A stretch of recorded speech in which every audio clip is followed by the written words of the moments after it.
Good afternoon, folks. We are live once again. Let me get everything switched over to the right layout, and we will resume character study in today's drawing stream.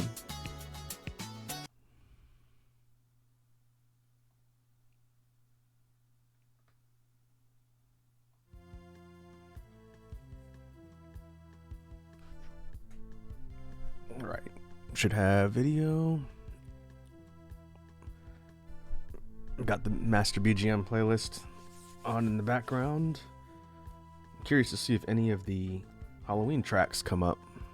First, well, maybe I should make sure they're even in here. Should be.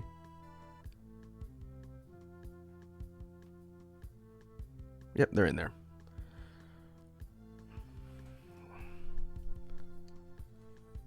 All right. It has been what seems like a minute. We had kind of the random stream from last week as I got everything back online, and now we've returned to kind of our regular scheduled streams throughout the week. It was kind of strange last week with the power going out and all that, but things look like they're more or less back to normal now. Next week is going to be another weird week. I actually don't think I'm going to be posting a stream schedule because I have to travel during the week for the Earth job. I might have time to do some streaming on the weekend, but because it's kind of up in the air, I won't bother with setting out a stream schedule just to have to scrap it later. I'll mention that before the end of the weekend. That way people know. But for now, we are back. And today we're going to be picking up on the character study with concepts for character outfits. And the last time we did this, I don't even remember the last time we did this. We've done a couple different sort of brainstorming sessions for just experimenting with the concepts of different clothing / costume outfits for a lot of different purposes. We've done concepts for kind of combat or armor. We've done kind of a mix of clothing, non-combat related things. And so it's more of a practice session today to kind of get back in the swing of things because I haven't had time to do much drawing, especially with everything being offline last week.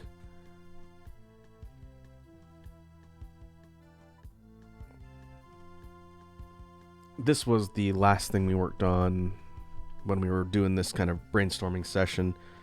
I organized the last set of, this is the male model costumes, so I can turn them on and off and not have my entire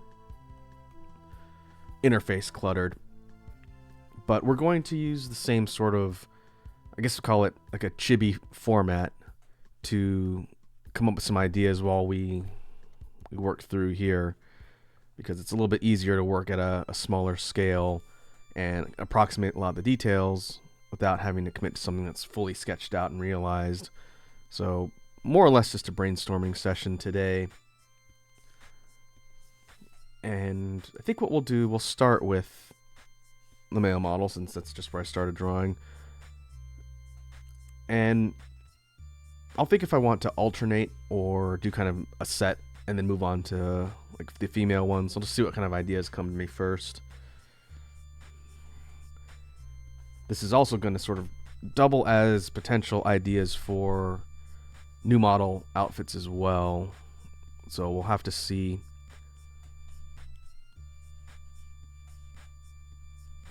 what develops. I have no idea when I'm going to look to get a new model. Probably not on the immediate priority. I want to get my computer situation figured out first before I worry about VTuber assets. Hey, Red Dragon's here. What's up, Red Dragon? It's been a hot minute. How you doing? Hope you're feeling better.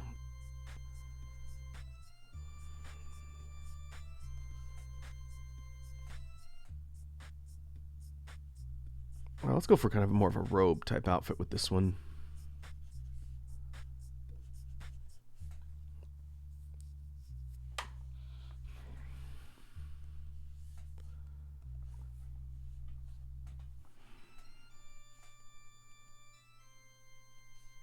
Thinking kind of long sleeves, like a flowing type garment.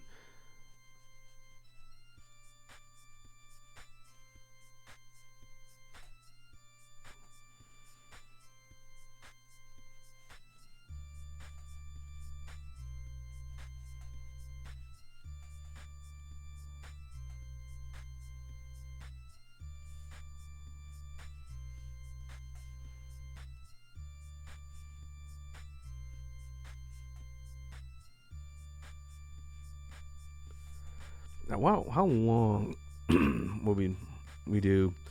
We do something that cuts off here, kind of like a short coat, or we can go a little bit longer, kind of more like an actual like robe. I don't know. Let me think of how we do the midsection too. Red Dragon says, "Yeah, I'm surviving. This week been updating my setup, new chair, keyboard, and table." Oh, did you replace your desk? This is your main workstation slash streaming setup, I'm assuming.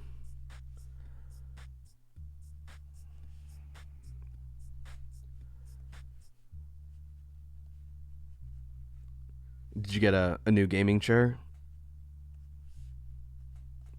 That's something I gotta think about too. This chair that I've been using, I've had for a few years, and it's still fine. But I think the hydraulic support is starting to go out. It doesn't seem like it's as secure. I'm just waiting for it to just give out, and I'm gonna hit the ground.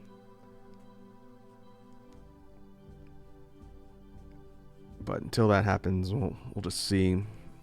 I tend to go through gaming chairs, I don't know, every 5 years or so, since I do spend a lot of time sitting in them at my computer.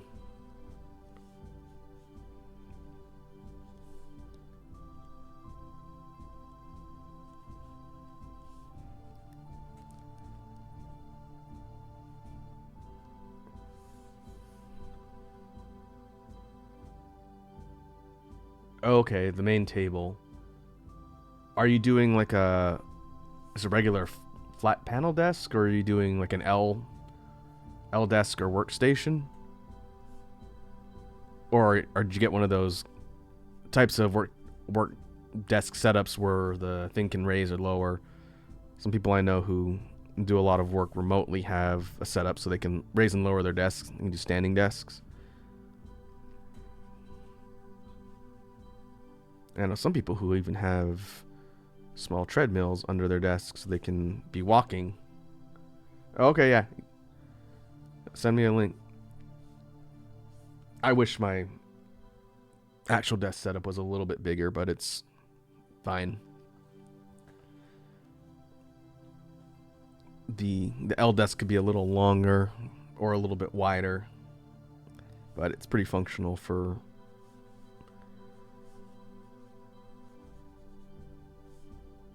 what I do on a daily basis.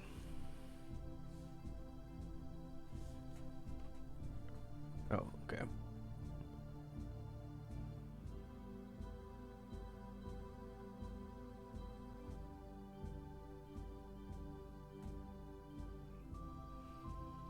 Let's see. Oh, it is an adjustable height desk. That's cool.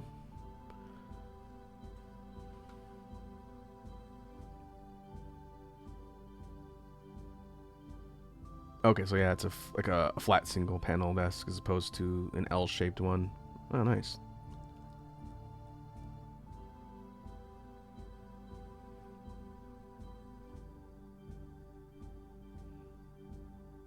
Oh, that's a nice chair.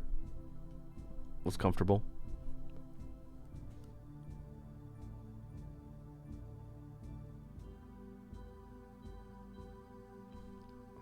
First time, I don't know if I've ever mentioned this before. The first time I bought an actual, like, legit gaming chair, I'd seen the company advertising their models. I think it was at PAX or something similar, but I ordered one that was too small. I was too wide for the cushion, so I had to get another one. But I got a good deal on the first one, so It's just sitting in my workroom is kind of like a spare if someone with a less wide rear needs somewhere where to sit.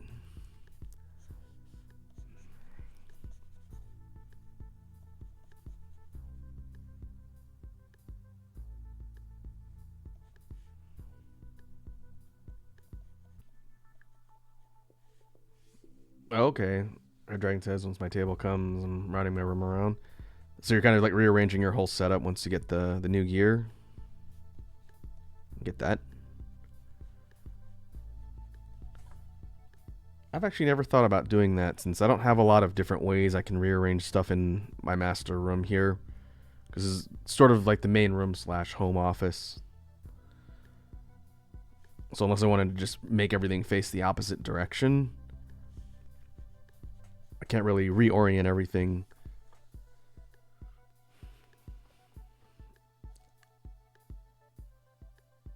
Oh, I see. Red Dragon says table is too small. I keep hitting my knees off the legs. Makes sense. I remember you sent me a picture of your setup before, so hopefully the new one will be more comfortable, easy to use.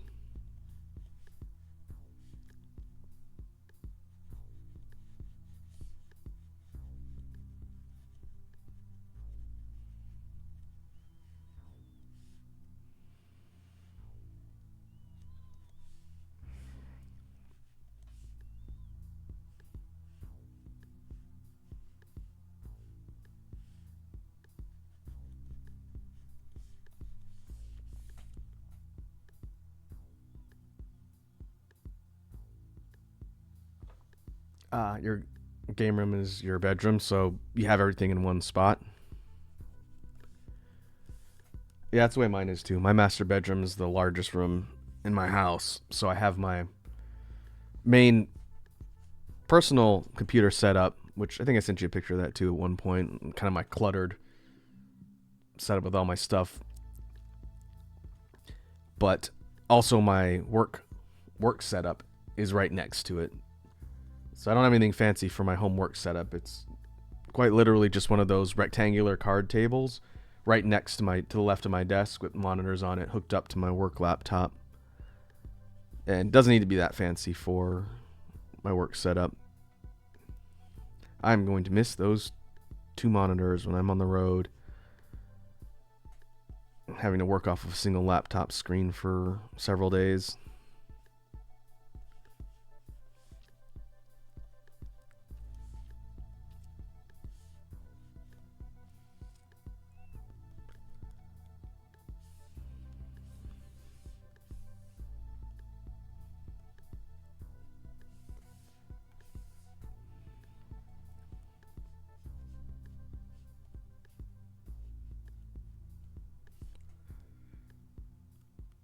All right, I have an idea. I want to do something a little different as far as the drawing exercise here. Normally we kind of jump from concept to concept and we kind of see whatever ideas we come up with and kind of map it out that way.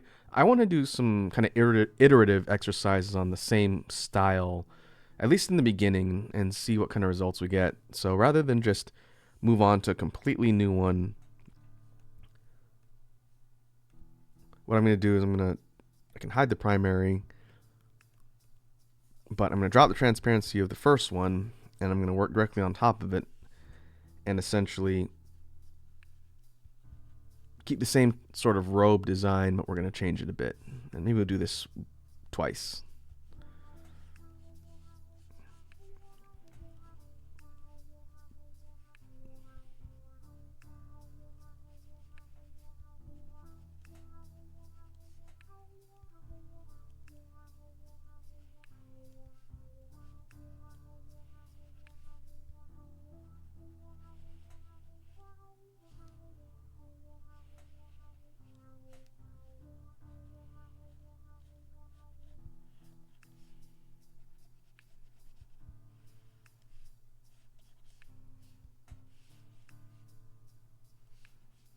This one I want to do a bit more of like a high collar obscuring part of the face.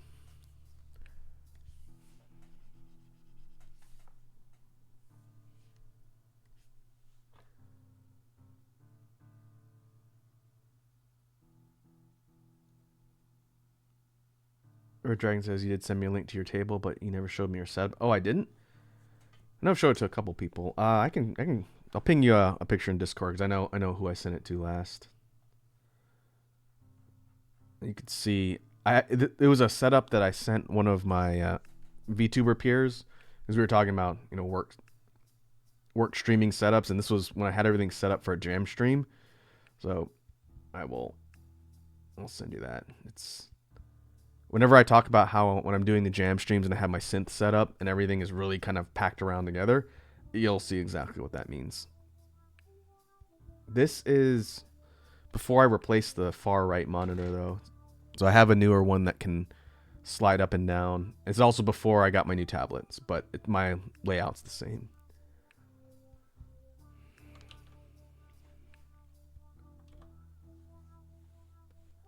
Having the drawing tablet on an arm that I can vault and get out of the way is so much nicer.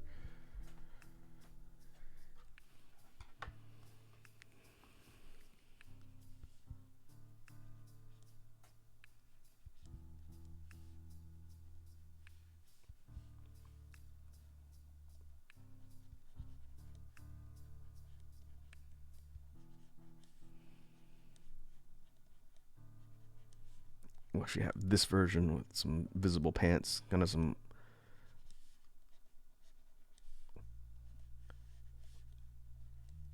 loose fitting pants.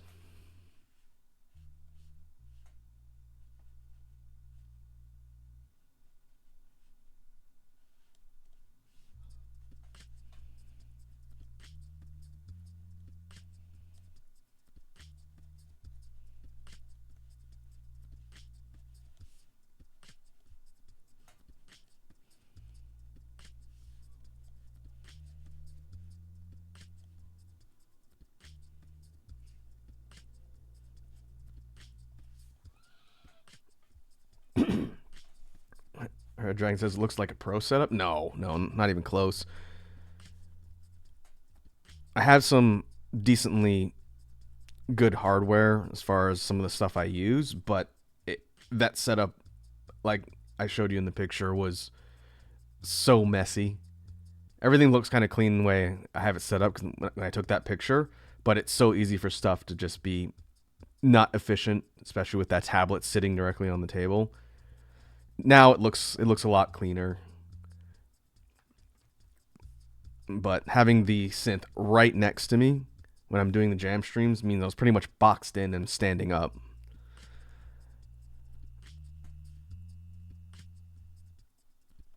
But it was functional.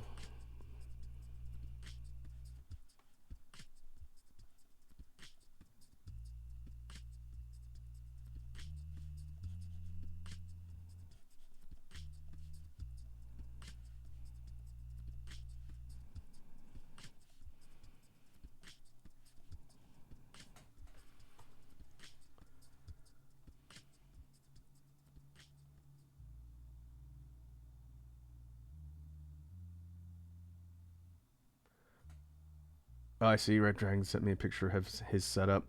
Yeah, that I think you sent me one a similar angle. This was before you had your deck too. I could see how that's be easy to run out of room and hit something. Oh, did you take that just now? I could see my stream in the background.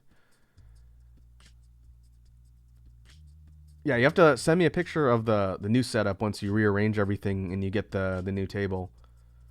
I assume it's going to be a lot wider.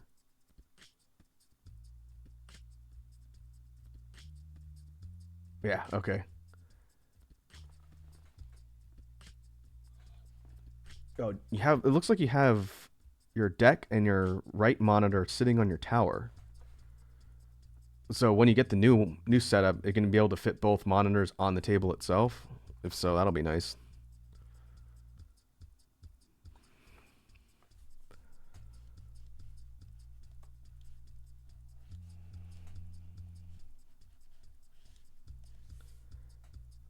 there was a time many years ago before I moved to the place that I'm in now, but for a time I had a pretty bare bones setup when it came to all of my stuff. Like there was a stretch where I didn't really have a desk set up. So my computer, I think it was just one monitor at the time, but I had my monitor sitting on top of my tower and then just sitting on the floor with my keyboard in my lap and like my mouse on the mouse pad on the floor and like a foldable stone type mattress. But it was still functional.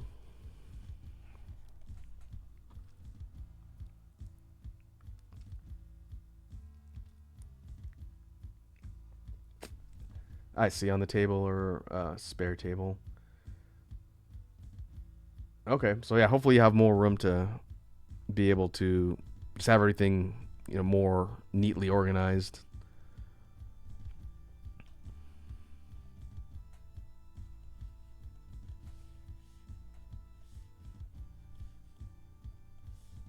And I remember before I moved to the place I'm in now, for a long time, I think I was there for like 3 or 4 years in this old apartment.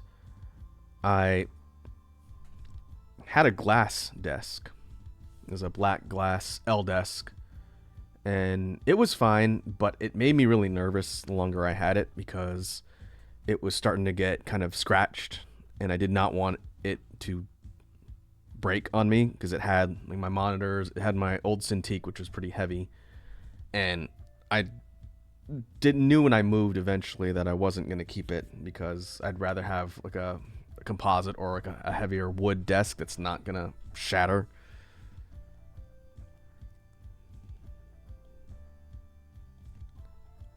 But I had that black glass desk for a while. It actually made drawing really easily when I used to draw a lot more on paper. But it made me nervous.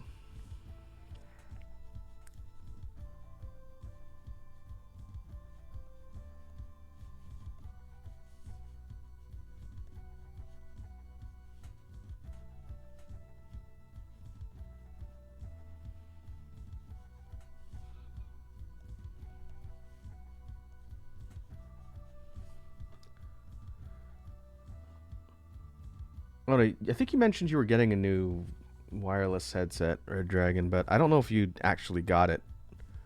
Unless you had it when we did the last Elden Ring stream. But I don't remember you telling me too much about it other than you were getting a new one. So it works better, huh?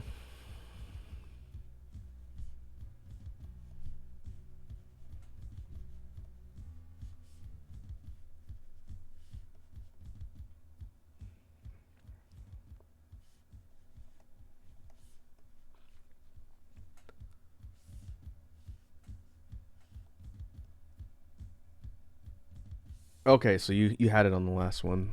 Well, good. I'm glad it's better quality and makes it easier. Now, do you use a sound interface for all of your sound mic setup? Or you may have told me before, and let me see if I can see it in the picture.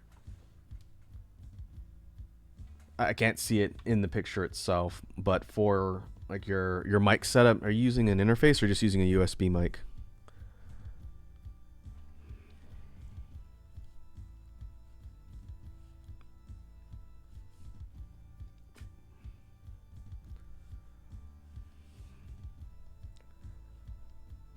I only ask out of curiosity. I was just talking to my cousin who lives nearby. He's currently working on his own small business and is doing some short form social media stuff on LinkedIn. And he recently invested in a pretty nice XLR mic. It's the same brand that I have, sure, but it's a different model. I think it might be one of the other models besides the SM7B. Okay, so most likely a condenser USB mic. And I was kind of explaining to my cousin how I have mine set up. So I had to do some reconfiguring of stuff when I started doing streaming for VTubing. I used to have a USB Blue Yeti. I used it for a long time in a different content creation life. But I wanted to get something that I'd be able to use for higher quality audio and also for recording stuff like music. This was as I was getting into beatboxing, and I wanted something that would be able to capture sounds well. So just to kind of recap what I have here, I have the SM7B running through a cloud lifter, which boosts the overall strength of the mic signal, and that feeds into my Scarlett. And my Scarlett is the sound interface. It's not software, it's a piece of hardware. So if you ever end up switching over to like an XLR setup, then usually if you're running through that type of sound interface, you need a physical piece of hardware that takes the signal and then that connects to your computer. So my Scarlett is connected to my machine from USB, and it feeds all the signal stuff through it. And if I want, I can switch the outputs from my Shure and run it through my loop station and run the loop station through the interface. So it's pretty flexible, but if you don't work with a lot of different sound types, then I'd say it's not a high priority. But I really wanted to up the sound quality of the stuff I was working on, so I saved up some money to invest in all that.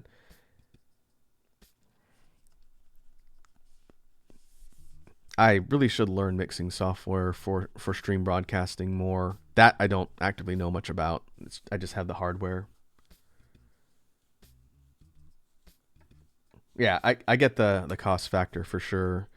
I would say unless you are looking to invest a lot of time in something like streaming or content creation or do it full time, it's not necessary. Like, you don't need expensive gear. I started with really simple things that I used for many years for audio, for everything.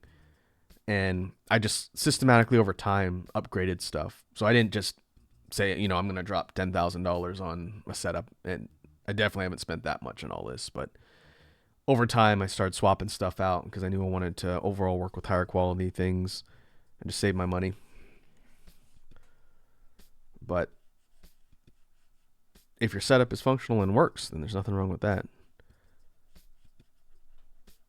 Biggest investment, interestingly enough, if I were to think based on what I did, and I know we've talked about it before, biggest investment for streaming asset stuff was definitely my model, hands down. I've spent more on the creation and 2 iterations of rigging on this model than all my hardware combined,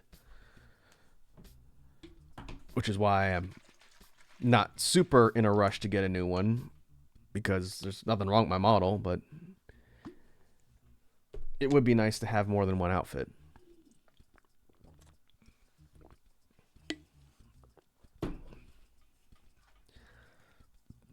But we'll see. Like I said, PC performance stuff is higher priority.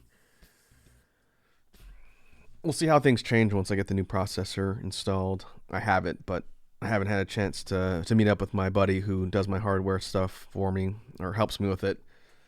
So, in fact, next time I have new parts, it might actually be visible on stream, the quality of what I'm doing. We'll see. Biggest benchmark will be by the time Wilds comes out, if it actually runs somewhat decently and doesn't turn into a mess like it did when we tried the demo. Red Dragon says, main thing I need to update is my PC. You're talking about the inner hardware?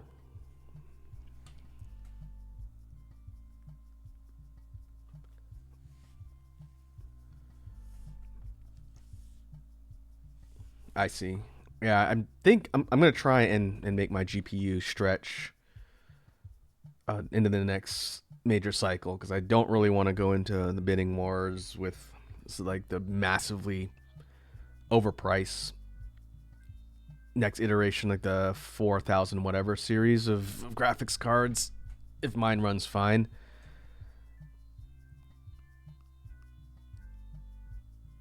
Oh, CPU. I think CPU's the weakling. What kind of CPU do you have? I can compare that to what I've got now.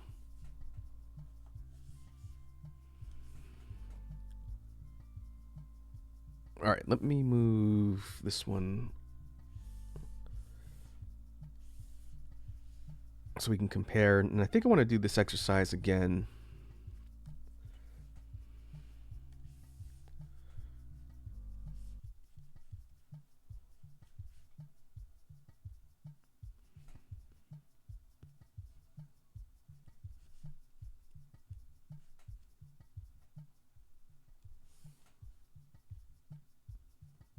We'll leave the first one here, the lower transparency, and we'll up it at the end, because we're going to go directly on top of this one. We're going to do the exact same thing one more time, and then we'll switch the focus of the clothing style to something else.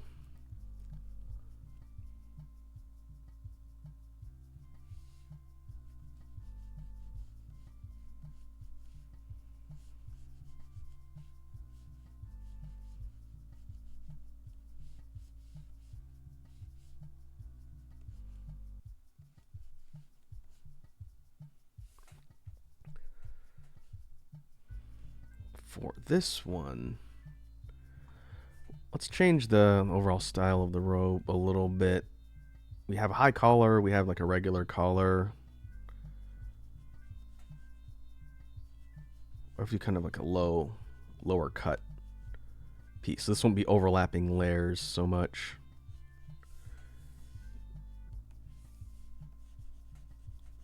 I think this will be kind of one solid piece on the top, and then maybe we divide it up on the bottom.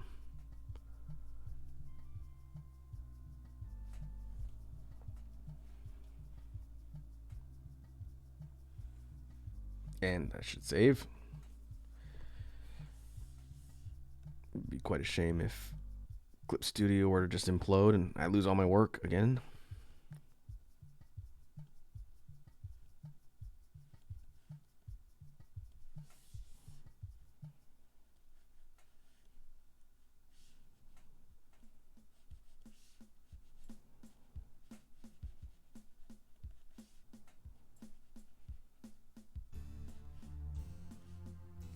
We did that one on the last design. Let's change the kind of middle a little bit.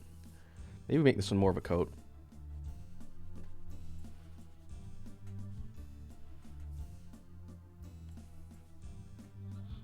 Or we can go asymmetrical. I don't think we've done that yet. At least not in this round.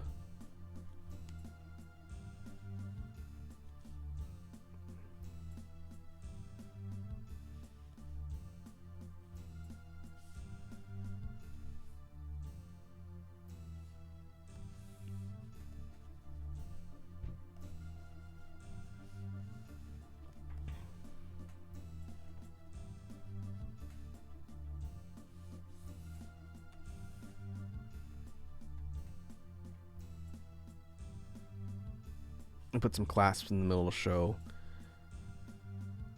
how this is sort of secured in place.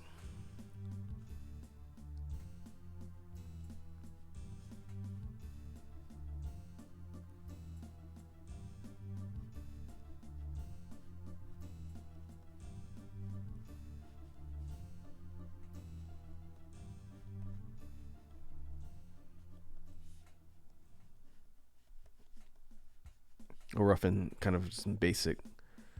These are more boots instead of the higher kind of Greaves types leg protection.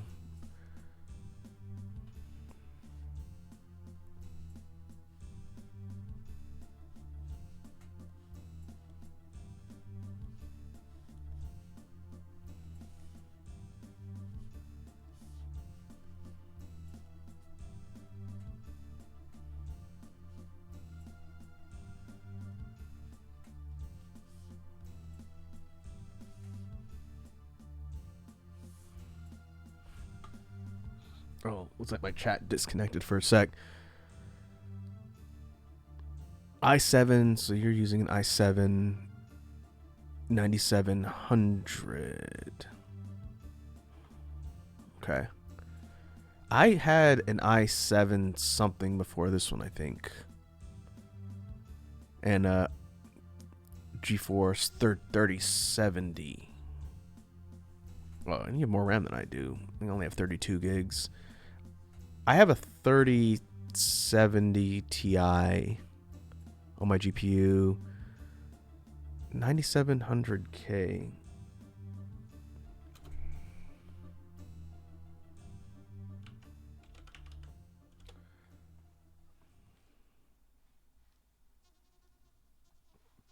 Let's see. I want to say mine is a 3700. What does it say? Yeah, 7 Ryzen 3700X 8 core. I have no idea how that stacks up to the i7 9700K. The one I got that I just replaced that I'm waiting to install for my processor is a 5700 X3D, I think. Should still be Ryzen. It's kind of the next couple iterations higher than the 3000 series. They're up to, I think, 8,000 or 8,700, but we were looking at prices when I was talking to my buddy, and like the overall price jump is insane for the what's currently kind of top of the line. So I'm gonna kind of split the difference in the middle and not pay like $800 for a processor.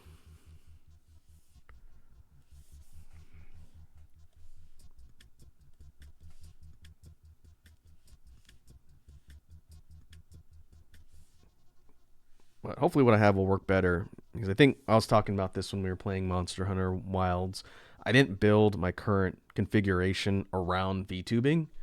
I did it for kind of a mix of things, primarily to help with video editing, which is what I was doing a lot more of at the time.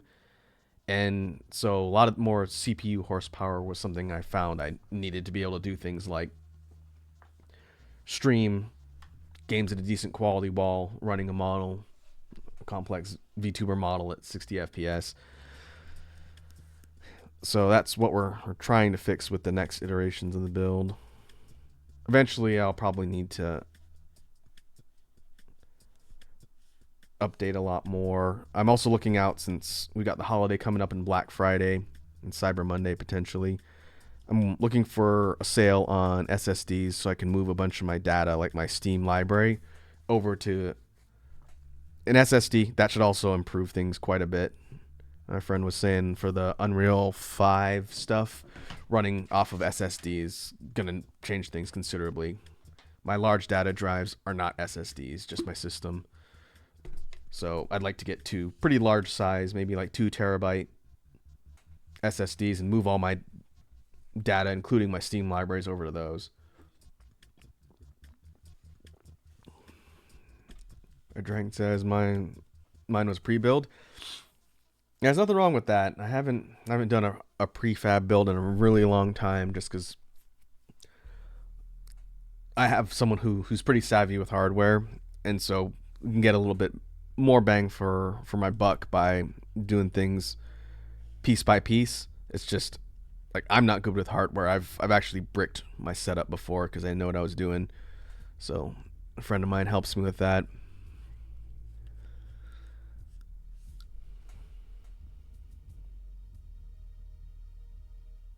Oh, okay, so your setup, data allocation wise, is similar to mine. I think it's a 500 gig SSD on the system, and I have a decent amount of space, but they're all like regular platter drives, HDDs. So I'm gonna migrate that over to SSD stuff. One, to get a little more storage, and two, so it'll get some faster read speeds. And water cooling. Oh, nice. My last processor setup several years ago was water cooling, and it worked really well.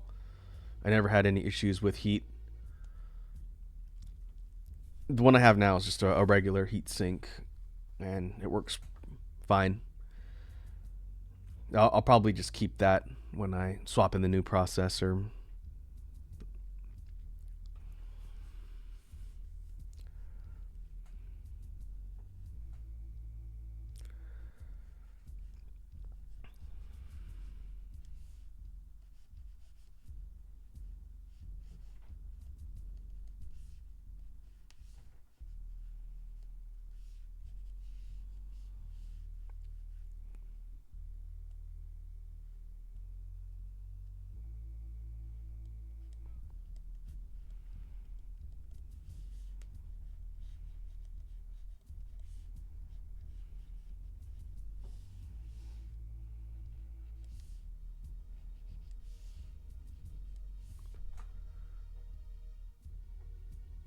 Oh, okay, so the main SSD is 250, 2 terabytes on gaming. How much space do I have? I've sort of Frankensteined all of my iterations of my build over time. Like, I haven't built everything completely from the ground up, probably, I'd say 15 plus years. So some parts I have that are perfectly fine, I've had for a while. And I'd say probably less than that, maybe more like 10 years. And then I swap out stuff when I rebuild everything or do like a clean install. Not that I'm trying to brag or anything. I just don't actually remember. I think I have two 1 terabytes, the two regular HDs. No, I've got three. One of them's smaller than the others. This one's 2. This one's 4. This one's a 1. So 7 terabytes across 3 drives. That could be easily simplified by just getting like a 3, and I can free up the space. They're regular disk or platter-based drives were getting a lot cheaper. So a couple iterations ago, when I wanted to up my storage and I had lots of bays in my case, I said, let's just get a couple like 2 or 3 terabyte drives and I'll move everything over. SSD prices were still decently high at the time. Like, I think if I wanted a 1 terabyte SSD, it would have cost me like $400. So I just said, it'll be fine, not knowing that I was going to be doing a lot of content in the future. So that's what I'm looking to jump on with some of the sales coming up. If I can get like two 2s or 2 3s, and I could swap them out. So instead of having, I have 5 drives, and the only one that's an SSD is the system. So I would condense that down a little bit. That'd be nice. And then I could just throw everything onto my Steam library onto one drive. It's split right now across 2 of the larger ones just because I ran out of room. That, and I work with a lot of media that takes up a lot of space. I have a lot of videos and whatnot. Editing stuff takes up a decent amount of space, and a lot of music.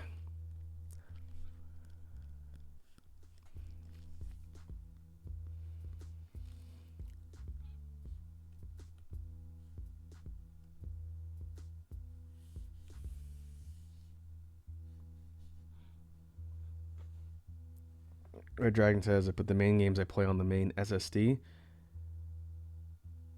Yeah, I would have done that if I had space for it.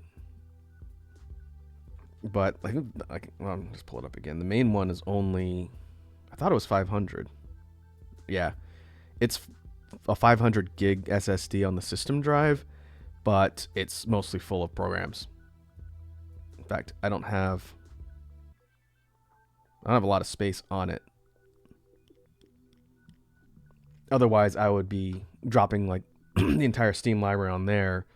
But when you're getting modern generation games and they're like 50 gigs, 70 gigs, yeah, I'm just gonna have a dedicated high capacity drive for all that stuff, and it'll be fine for the future.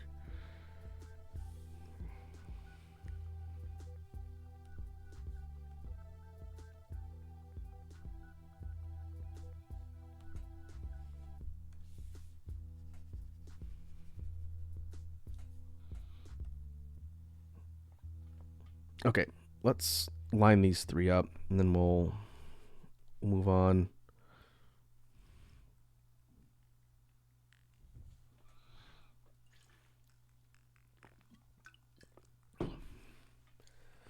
Interestingly enough, since I've had a PC for a long time, like my own PC, I think the first one I built was in 2001. Let's say between 2000 and 2001. So I've had a build of my own for about 25 years. Jesus, 25 years.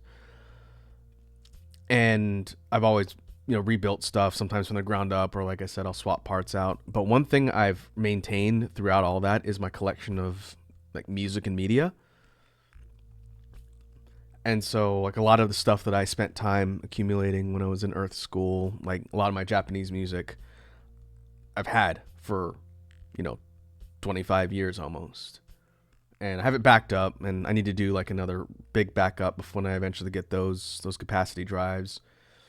But there's MP3s and stuff for, you know, now not outdated technology. I have MP3s on here that I've had since 2001,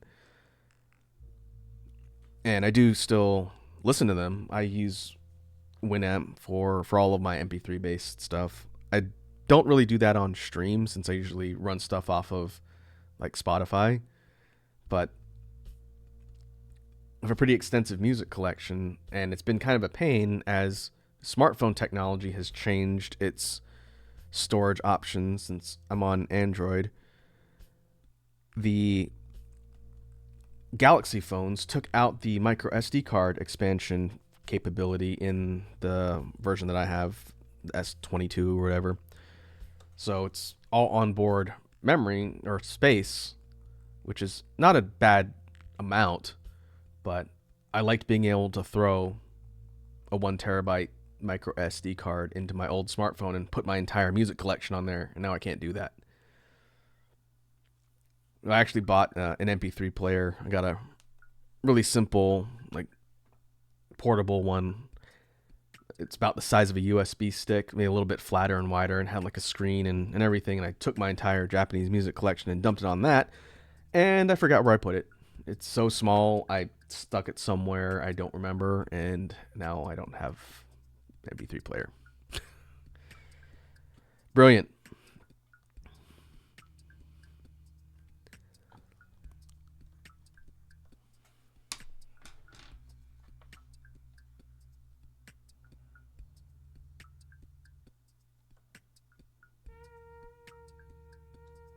All right, let's do this. We'll put the dudes underneath. Let's work on some female designs.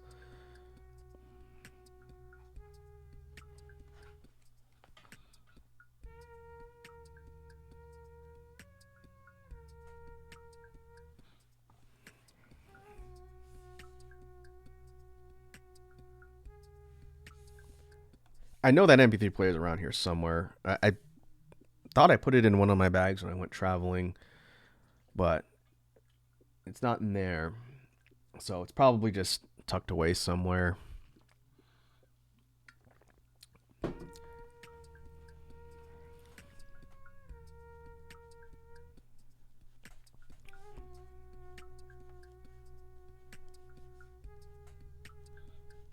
And I looked into like a cloud storage solution that could potentially stream the music. Problem is, it's a lot. Like, I need a decent amount of space. I haven't checked recently, but I think my Japanese music collection is probably around 100 gigs, give or take, just for the Japanese stuff. I have not organized that in a while. I have a lot of new stuff that I haven't sorted. That's something I keep saying I'm going to get around to, and I never get around to it.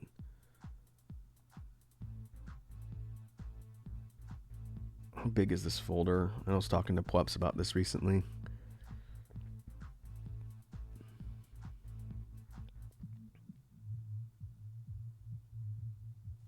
Nope, more than 80. Or 90. More than 100. So sorted, which is what I had on that player, 107 gigs worth of MP3s. And that's just the Japanese stuff.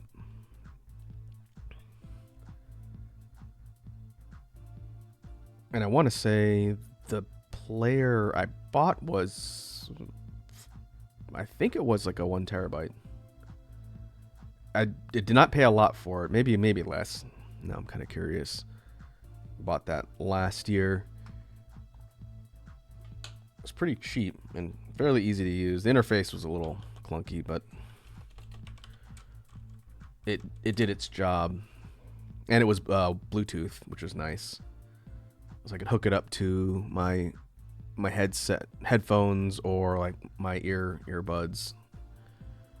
That was kind of important because I don't really have any wired headphones anymore.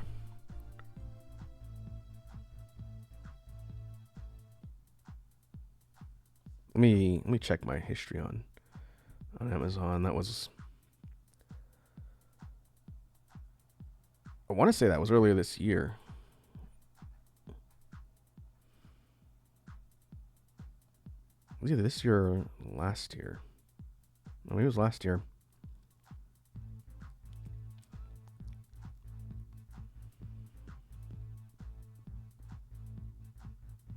Give me 1 sec.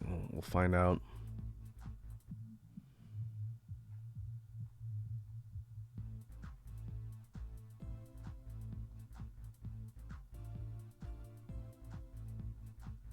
Oh, maybe I bought it last year before Japan.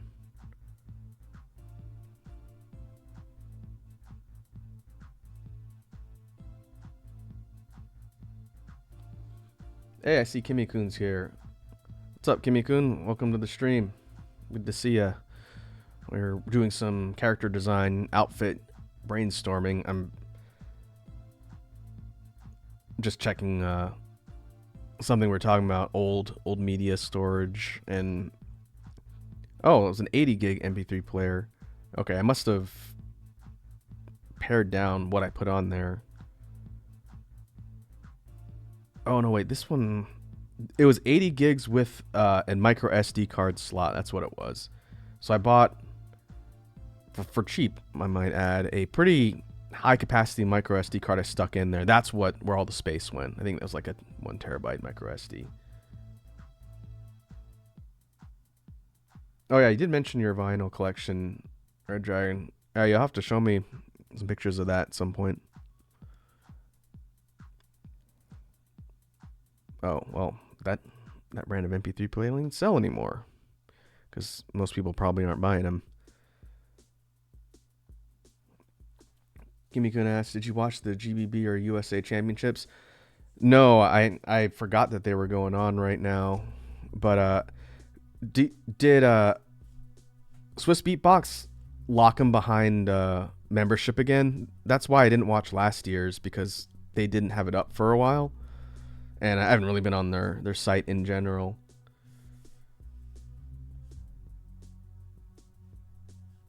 So no, I haven't watched any of the GBB coverage. Well, I thought I saw some blip on my YouTube recommendations about who won. You could tell me who won. I'd be interested to watch it when it's eventually available. But last time I think you and I were talking about it, we were talking about the seed rounds and who was in. I forgot specifically on the master list of people. But yeah, who was in the top finals?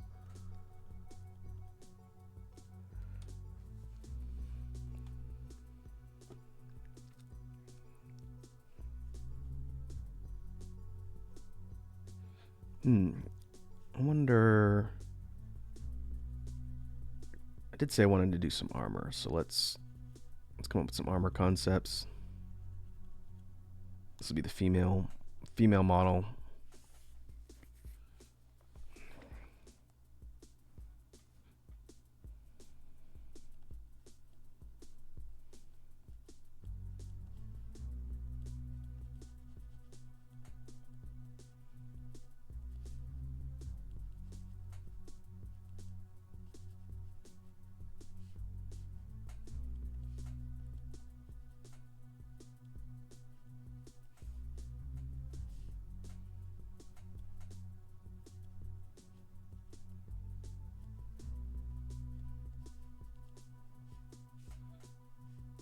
I'm thinking do kind of like a more cut off upper body piece with some kind of reinforced layers around it for the actual armor bits.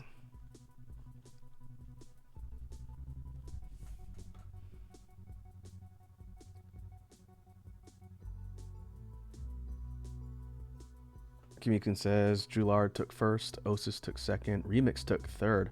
Oh, nice. I didn't know Remix was in top 8, or if I did, I forgot, for the, not top 8, the whatever the final series of people competing at the main event. I do not know Julard or Osis, but I've seen some people talking about Osis, so I need to go check out. These sound like newer names, people in the scene that are probably coming up. I've kind of mentioned before how I don't really keep close tabs on the latest in the beatboxing scene. I check in every once in a while, but I don't actively watch a lot of the content as much as I used to. ZVD won US Championship. Who won the team competition in GBB this year?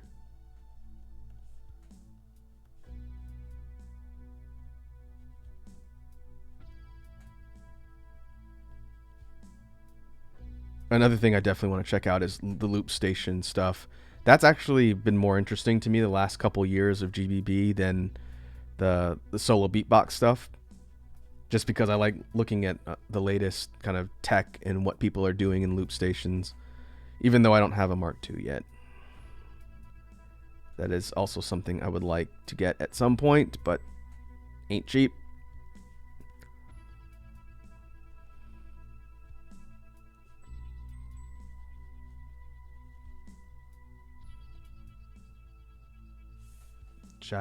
Gyro 1 tag team.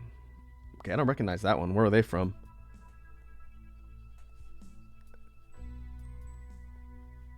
Again, I'm out of touch. I didn't even see a lot of I didn't see any of the wild cards, in fact. I completely slipped my mind that GBB was going on now. Oh, Japan. Who's on the Gyro team? That sounds familiar.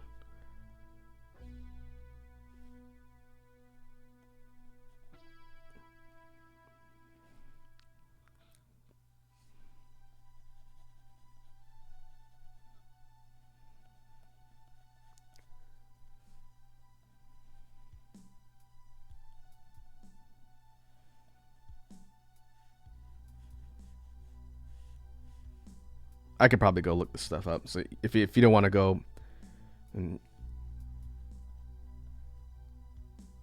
oh yeah, Mori and John T. Huh.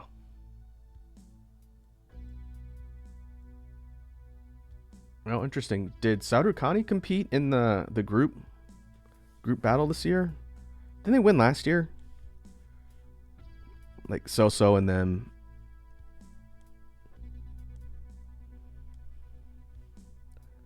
They're one of my favorite groups that competed. They're a really entertaining group of dudes.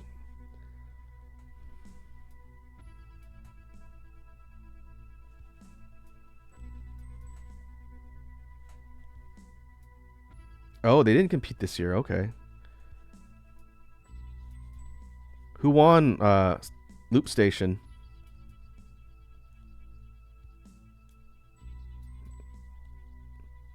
I don't even know who was competing for Loop Station either.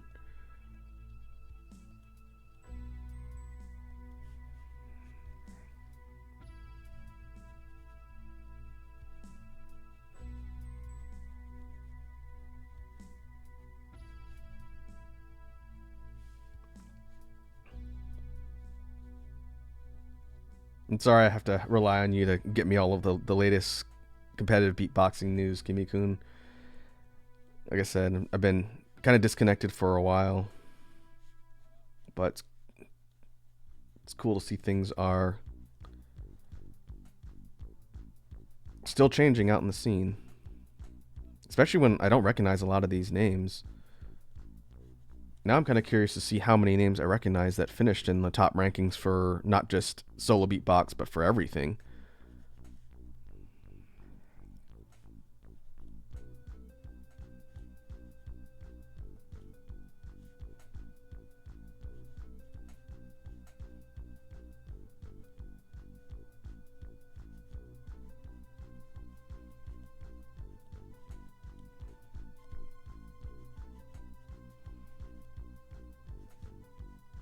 Although, oh, I see a dragon sent me something from his vinyl collection. Oh, nice. Those are Iron Maiden albums. Sweet. That's pretty cool. Well, those are probably worth something.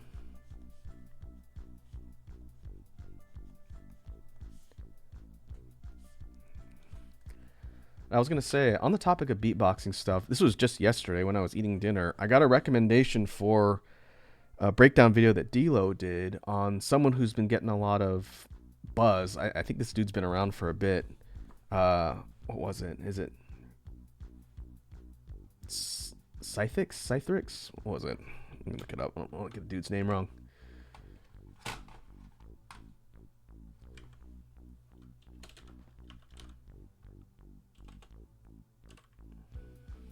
Let me go check on YouTube.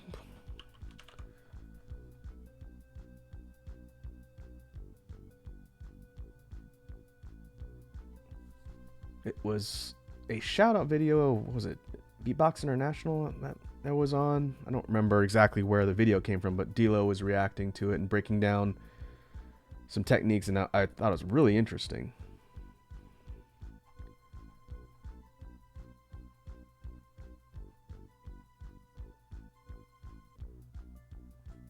Let's see, where was that?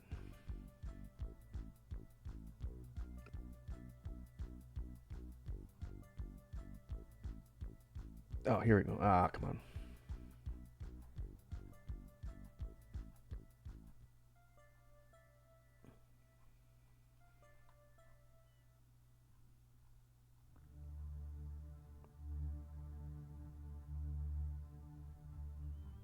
It was in my list. Where'd it go?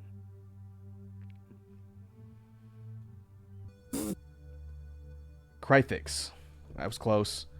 It was a shout out video that Crythix did. I think it's from Netherlands? But a really interesting bass technique I haven't really seen before. And watching D'Lo break that down is pretty cool.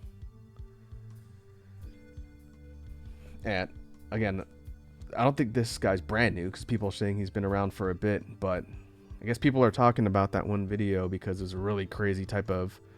It sounds like it's a poly bass overtone, but really impressive stuff. I haven't really heard like a sound structure quite like that in a while. So it's kind of neat to see what tech is evolving in the scene.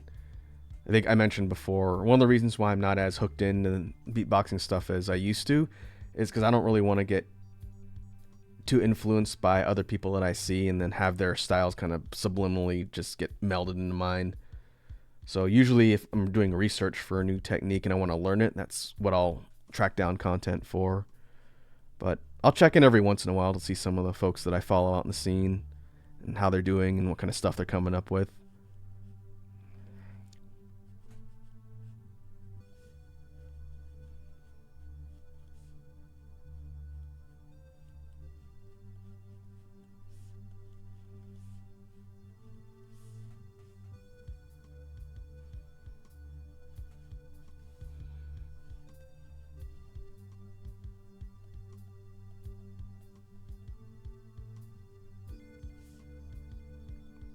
All right, we have kind of like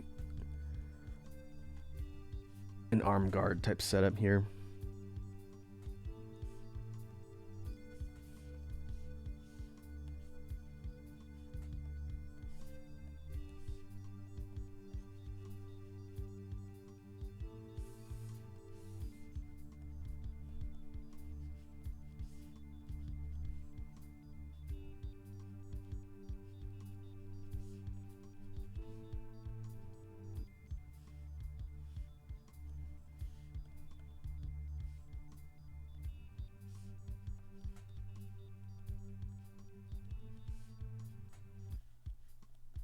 I think I want to do something similar like we did with the last series where we take the base design and we do some kind of iterations of variations of the same concept.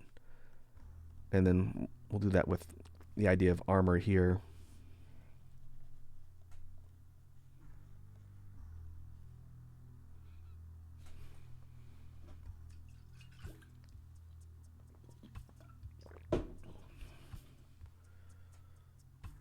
And I better save because it's been a while. Since we're talking about it, I'm going to look up and see if the main GBB site has the results posted. I am gonna want to watch the competition at some point, but oh, this is just the wiki.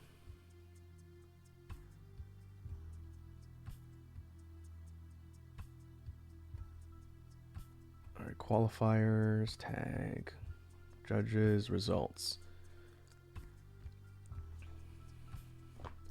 Oh, that's why I was seeing Abo Ice and Osis people talking about him, because they were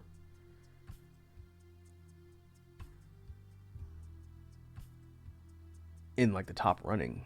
So let's see who competed. Ice Remix, Osis. Oh, I know Helium was competing this year.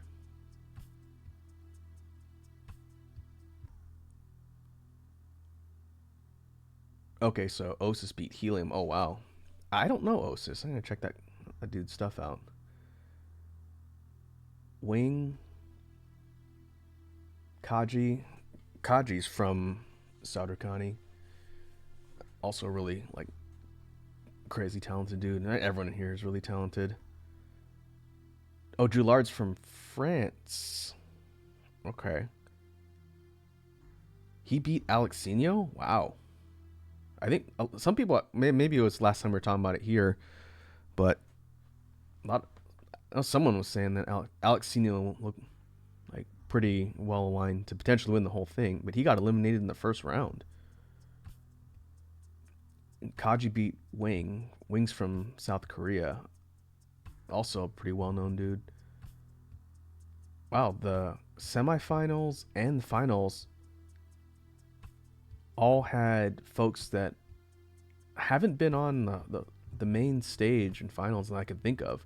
Good for Remix though, man. That kid's been grinding for a while.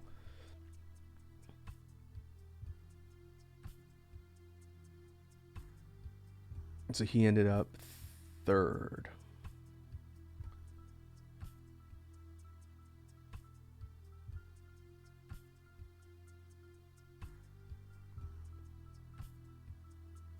Yeah. Joulard first, like Kimi-kun said. Joulard first, Osis second, Remix third. Wow, that's interesting. I'll have to check that out. I'd be curious to see. So that means of all of the qualifying solo rounds, a lot of... Nope, I don't recognize some of the people that had wild card stuff to compete. Looks like a lot of new people. That's great. I see new people kind of breaking through in the scene. All right, let's see. Where's Loop Station? The wiki has a breakdown of all the competition stuff. We'll get back to the drawing stuff in a second, but I'm just kind of curious to see how everything turned out.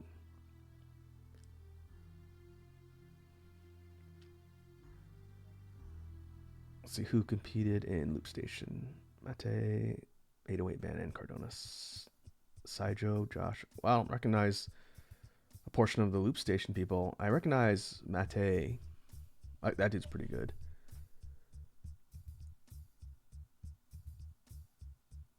Yasweed. Okay, so Yasweed won. Don't recognize that one either. Oh.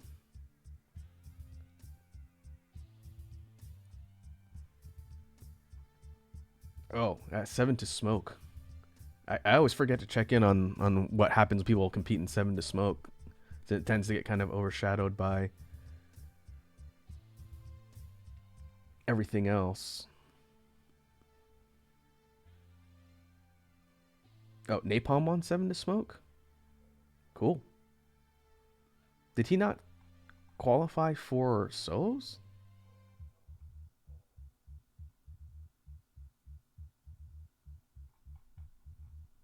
Shows how often I check this wiki if I don't even know how to read the thing.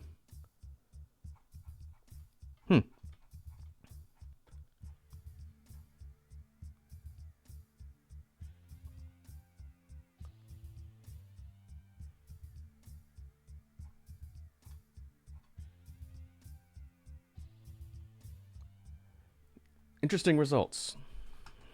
I'll have to look into that a bit more. Okay, so 7 to Smoke wins an automatic slot in solo competitions. Is that how that works, Kimikun?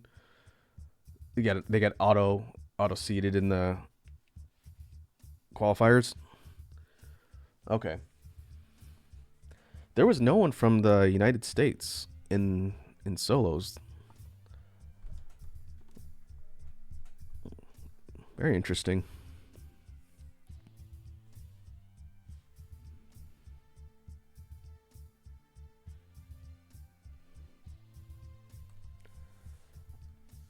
All right, we'll do the same exercise. We'll hide the primary, drop transparency down, and we'll iterate on this idea for armor.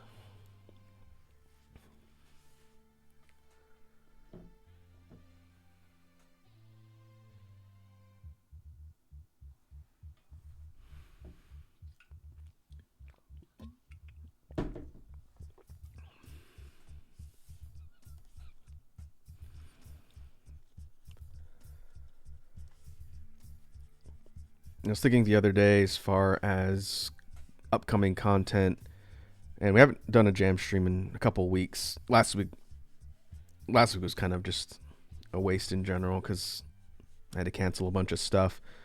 But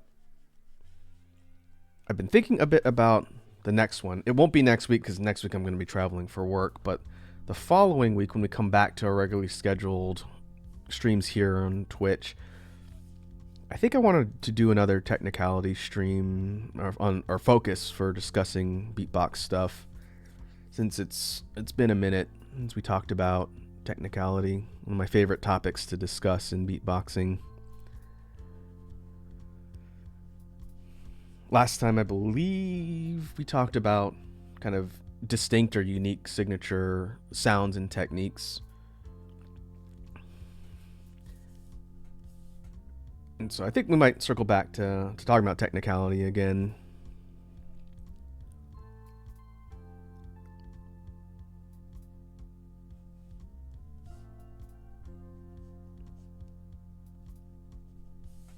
Kind of an emphasis on complex sound sets and potentially speed patterns. But when I was thinking about it the other day, the thing that I was kind of just mulling over was the specific sound that I know I've talked about a few times, and I can't remember if you were there, Kimmy-kun, since you're one of the only folks in my community who is a beatboxer and knows about like a lot of the scene and whatnot. I was thinking about my zip sound, since it's probably one of the signature sounds I use, but it's not, I didn't invent it. I just sort of adapted it, and I use it in a lot of stuff that I do. And I've yet to be able to figure out if anybody else uses the sound the same way, because I haven't talked to any of my people that I used to know in the beatbox scene in quite some time. It's been years. And so when we've talked about kind of unique or signature sounds, that's always one I mention, at least for the stuff that I use, just because I never hear it in people's patterns or routines. And so I've been working on kind of experimenting with the sound and learning how to do different things with it, since I think it's got a lot of potential to be worked into things like technicality patterns.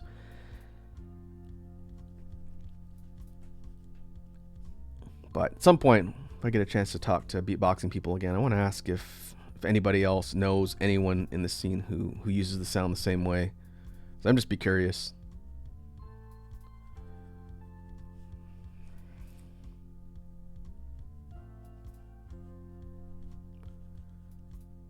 I know I asked Prince Lemon. I haven't talked to him in a while. One of my VTuber peers that I've known since I started, just kind of cross paths randomly. He's also a beatboxer, but he's kind of been on a content break for a while. But I remember asking him about it, and he didn't seem to know anyone he could think of that uses the zip sound the same way. That's the only person I've really asked.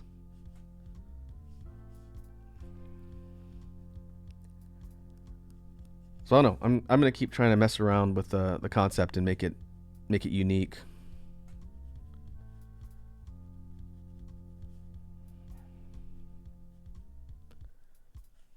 I think between that and the the variation of the inward lip roll are the only two things that I use regularly that might be a little more less common, but I don't have any unique sounds that I've invented.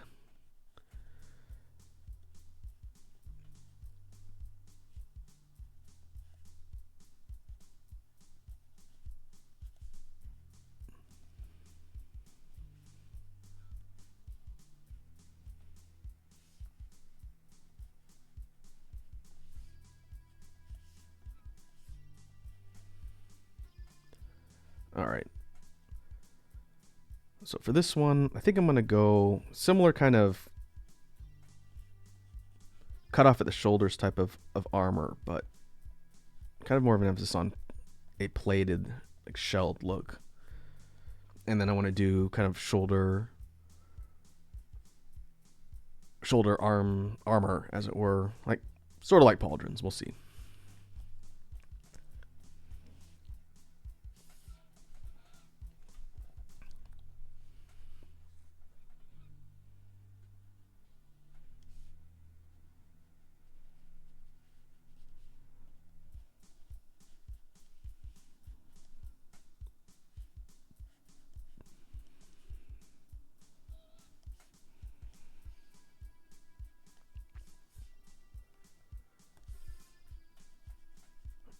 Another thing I want to kind of get back into and spend some more time working on for beatbox related stuff is more loop station things. I haven't had a chance to actually sit down and record anything new recently because I've been busy. But I need to start thinking about the next BGM release too, which is probably going to be, I think I mentioned it before, but I'm shooting for January, maybe at the middle of January. There'll be an EP coming out, so a smaller release than the last couple of full-length albums of BGM tracks. But it will be, I think, five tracks is what I'm looking at right now.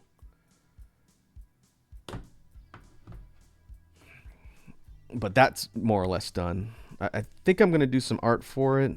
I might do something really kind of simple since it's not a big major release. But that will be at the beginning of 25.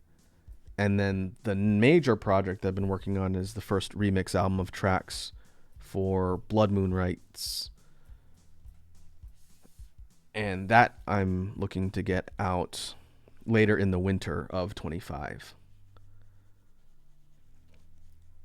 And that'll be really interesting. There's been some kind of what I think are pretty interesting twists on the tracks that were part of that release. So we'll see about that. I have to do some more editing and mixing of stuff before everything's finalized, and I have to record some additional bits. But that's going to be the first project of that type.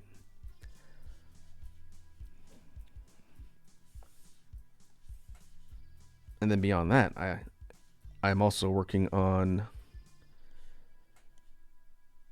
a regular music album that I'm recording vocal stuff for, and that I've never done either. So I think 2025 is going to be some more kind of unique projects compared to what we've done in the last couple years.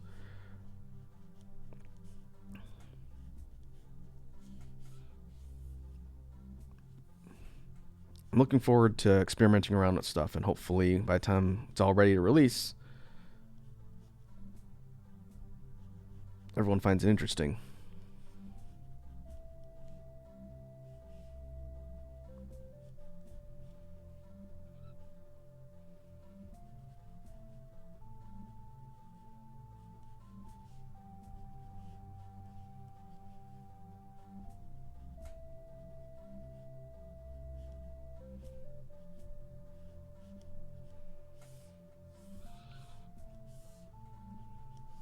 Okay, I'm going to go for the more pronounced leg guards here.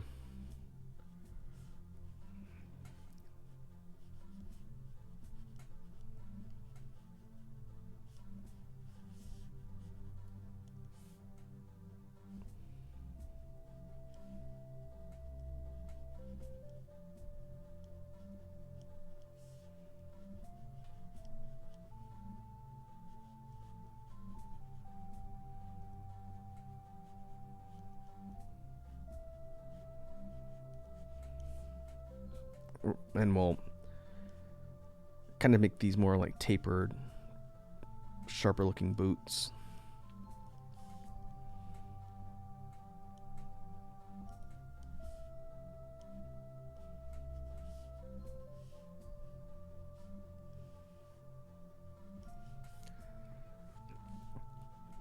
At some point, I really should look at doing like maybe a color paletting exercise, since I'm terrible at color theory.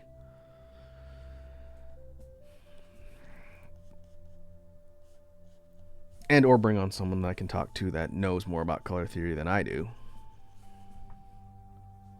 Oh, pay attention to the redeem queue. See, Red Dragon is redeemed drop a beat and swear timer.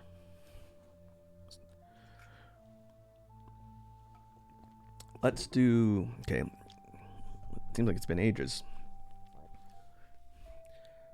Let me pause the music. We'll turn the timer on. And a small raku. Okay. I'm going to stand on top of my tablet.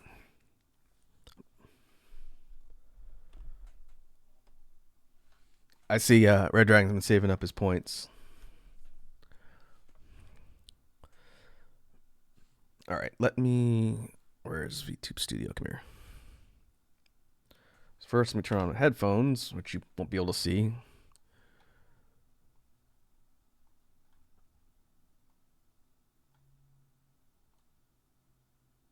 There, I'll put myself right here below the timer.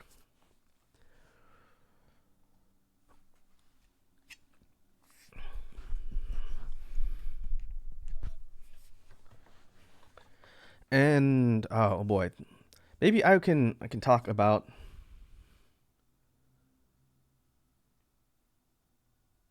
Red Dragon says don't do swear timer. You want me to refund that one? I can refund that one if you want.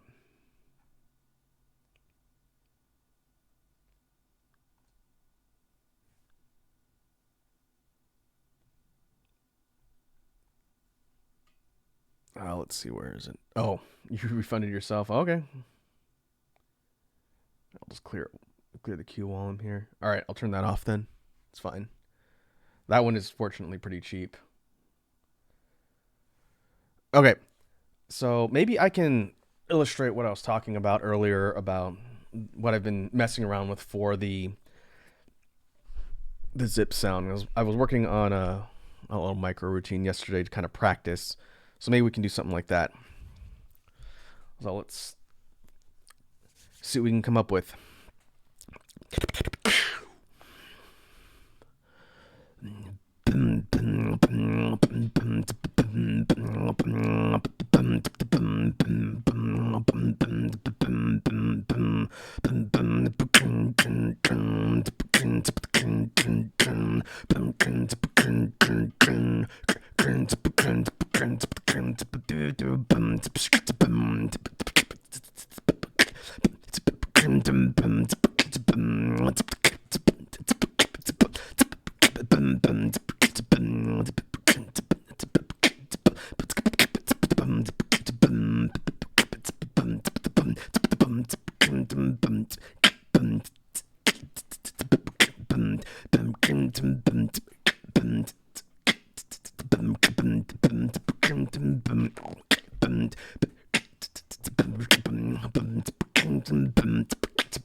All right. We turn off the headphones, not that you can tell. And we'll turn on background music.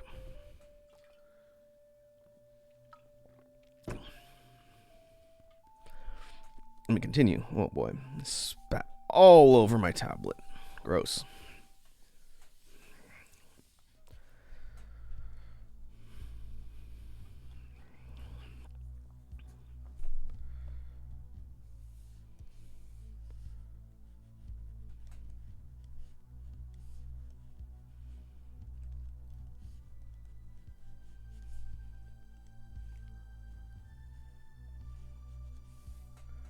Okay, let's keep going as far as our armor design here. As I mentioned, I wanted to do some sort of armor plating that's going to cover the shoulders.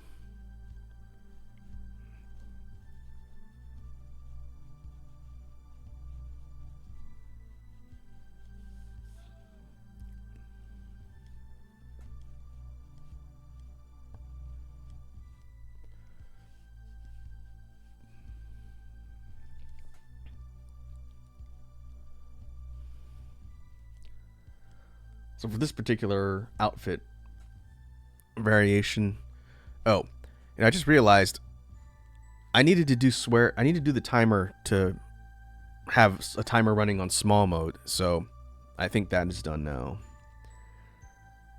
That's okay. Otherwise, you were just gonna let me leave that like that for the rest of the stream, huh?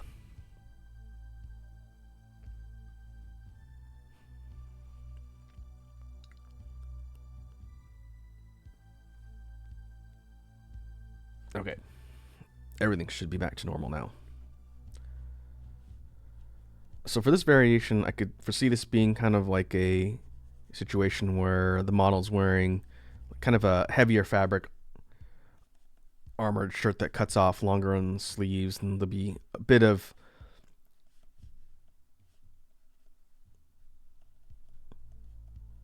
open spots, and then kind of like a more heavily armored glove on the hands.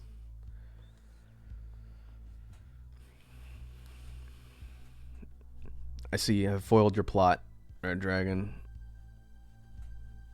because I was actually paying attention for once.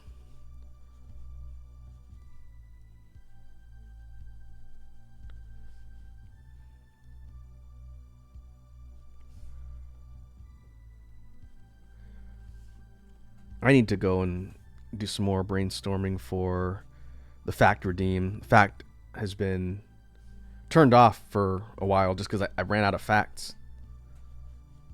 I've told you folks a lot of personal facts that are true. I have to think of some more. I do have Garden Watch updates, though. I should just make that a redeem.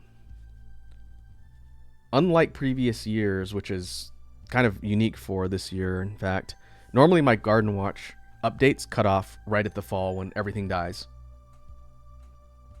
But this year, I have a bunch of my plants moved indoors, like I was talking about, and so my plants have continued to do decently because they're not outside dying of cold, because it is very cold where I live right now. And so my habanero plant, which would probably be dead if I left it outside, is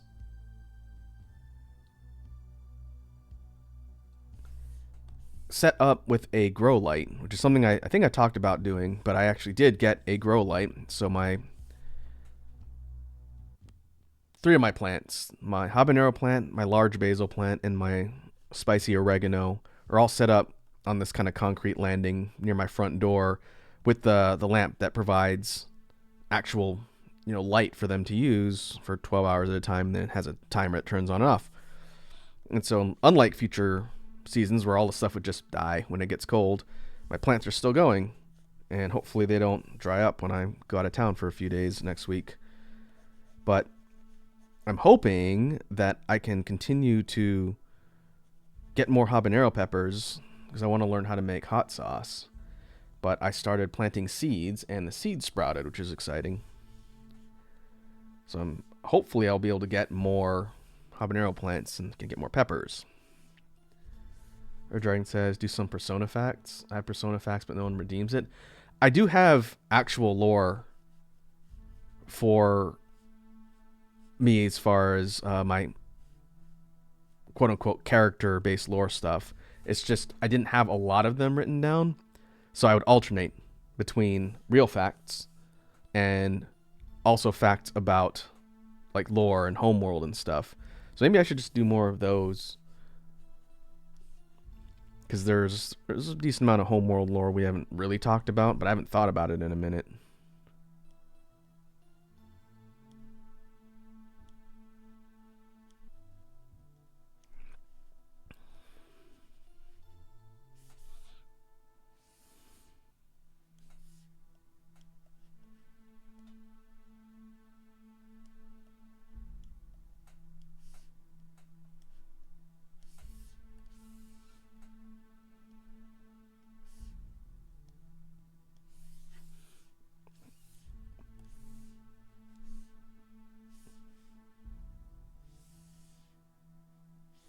Okay, I think we're almost done with this one.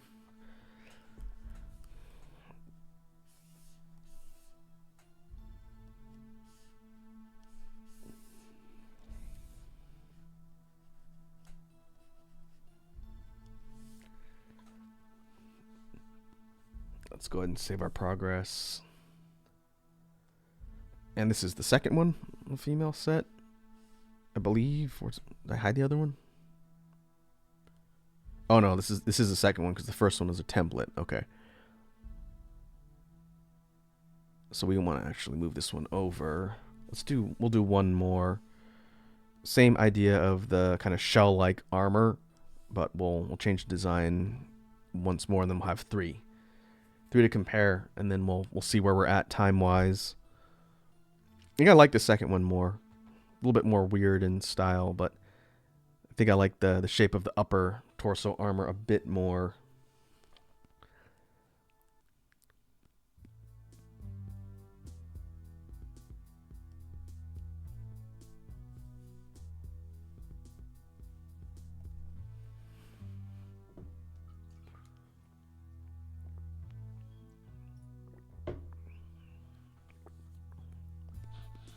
Okay. So, same process. We could go asymmetrical for this one. Maybe go for a bit more out there design to really contrast with the other ones. This particular race that I'm drawing these armor concepts for, they have a lot of design motifs from like insects or arachnids or bugs, which is why the armor has kind of that shell-like look to it. It looks like a carapace or a shell plating, because the race themselves are descended from insect creatures.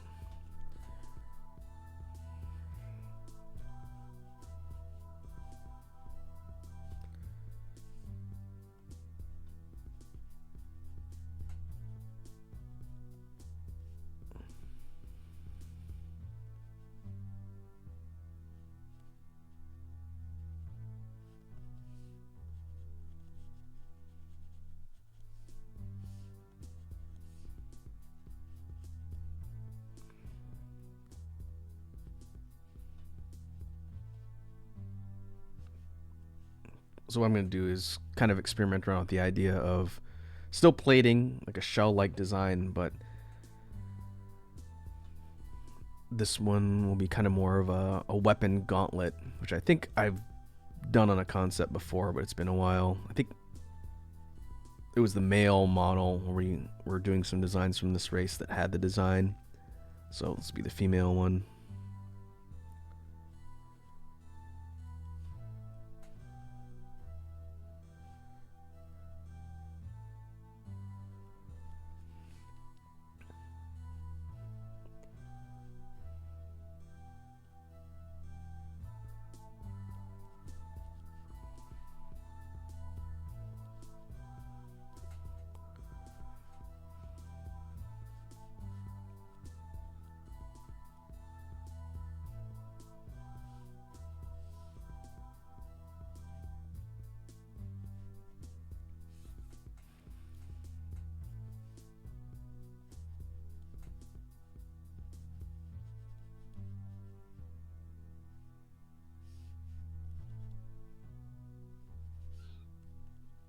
Okay, this one, I think I want to actually give kind of like a belt.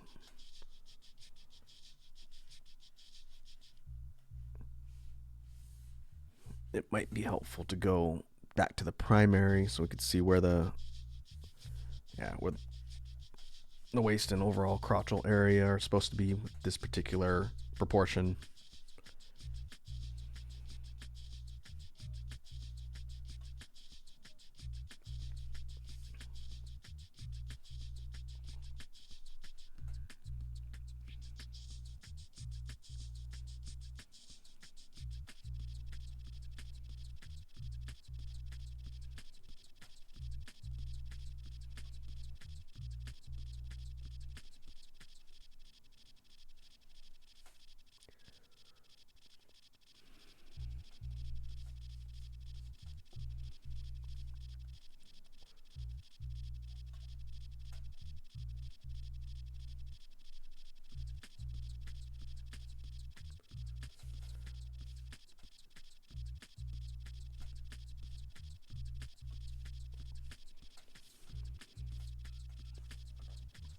See, we have.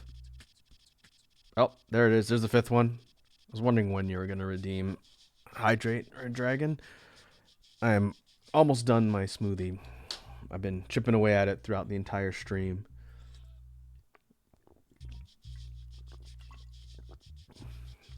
I actually need to order more of the chocolate one. But I'll do it when I get back since I'm going to be gone for a bit.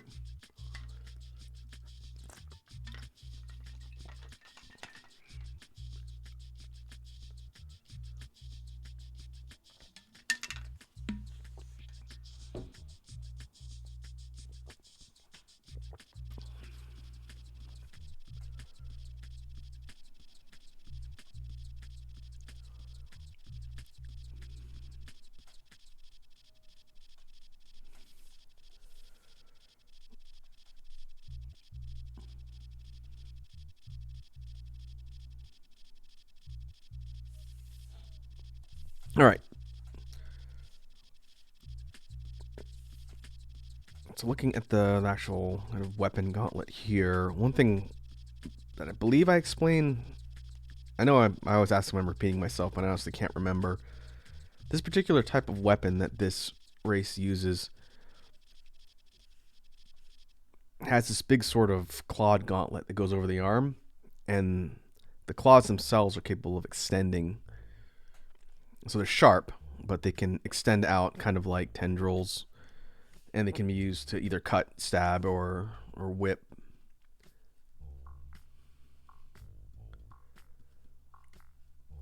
Again, building on the idea of bug-like designs and motifs.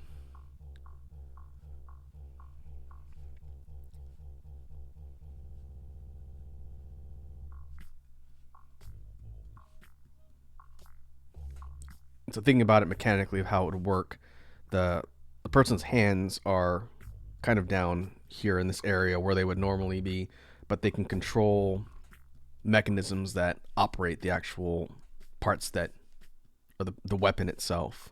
So the claws.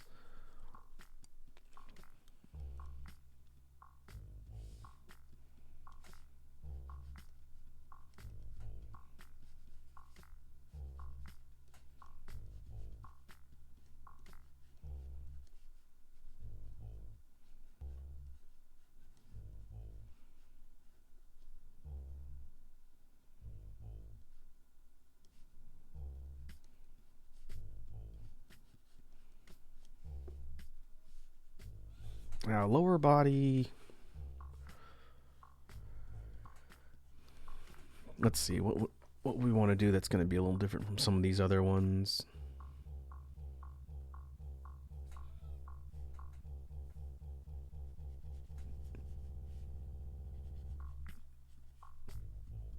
We could do kind of like military fatigues that are protected by armored plating. That would be different from the other two designs we've done so far. Which, let me put the other one here since I don't need it as a template anymore. You are going to go here in the middle. You are going to go here.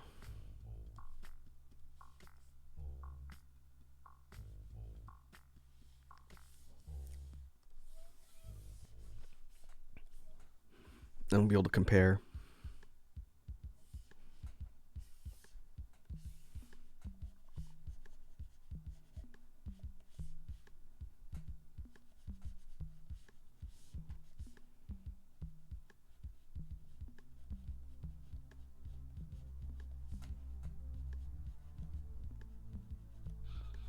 So for this part, we'll keep it symmetrical. Kind of think of it like leg guards that are probably attached either at the waist piece or fixed somehow to the actual fabric of the pants themselves.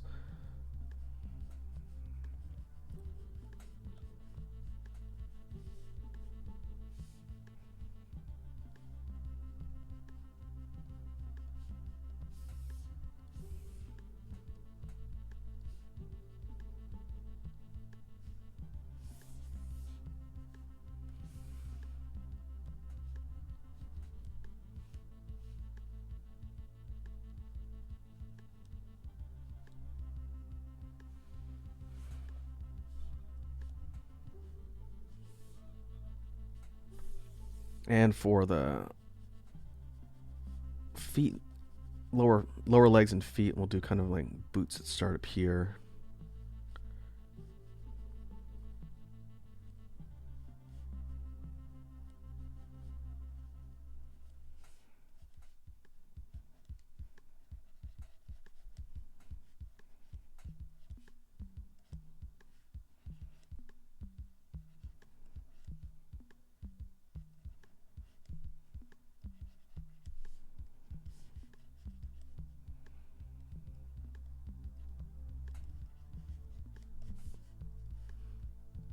We'll do kind of a design like that.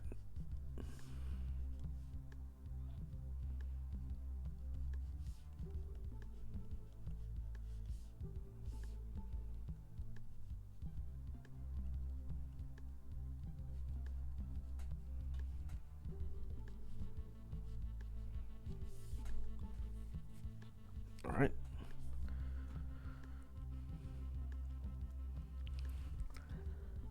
Let's see if there's anything else we want to add.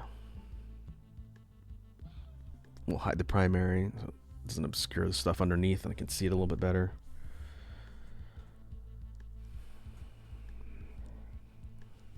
This particular design right here, this first one that we're finishing, is definitely the weirdest of the ones so far because of all the asymmetry and the kind of shelled plating.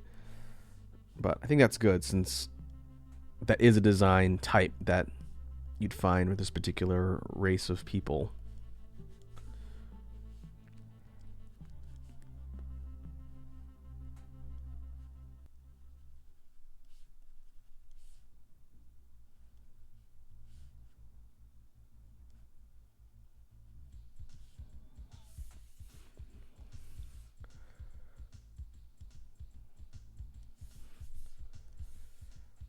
So what I'll do is I'll kind of do like a sweep through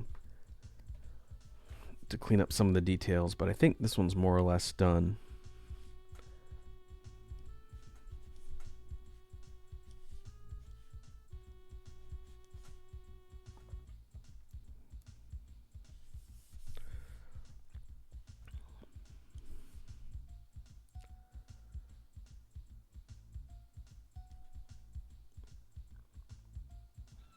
All right, and what we'll do is sort of like a kind of overview of everything that we've done so far. And then maybe I will do kind of like a brainstorming session and color paletting for each of these two sets before we get ready to wrap up.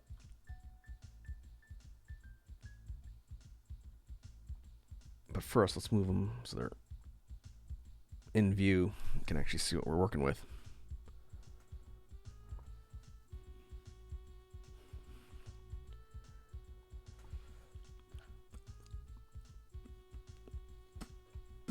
So a couple of noteworthy things for each of these sets of ideas. This is two distinct races as far as the design and style goes. This particular one we did first with the male model series is from a group that has a lot more kind of a conservative attire, a lot of kind of obscuring and covering clothes, and not a lot of revealing outfit styles. We've talked a little bit about before between the different races, how they have kind of their own themes and distinct, not fashion, but function to their outfits and how they've sort of evolved over time. This particular group comes from, again, like the bug-like people, and their outfits are kind of a mix. Some of things like armor tend to be a lot more covering and protective, but regular casual wear, which we don't really have here since it's 3 armor designs, is kind of in the middle. Some of the stuff is moderately covering when it's not, combat wear. And so it's two fairly different styles that would probably be a bit more apparent if they were fully rendered and colored and shaded, because you could see not only a difference in themes, but also difference in preferred colors. Like, let's put this on a new layer so we don't mess with the stuff we've already done. If we were to talk about color paletting specifically, and we'll do this one first, this set. This group likes a lot of lighter and more neutral colors. So we'd be seeing something, use my paintbrush, mixes of whites, grays, silvers,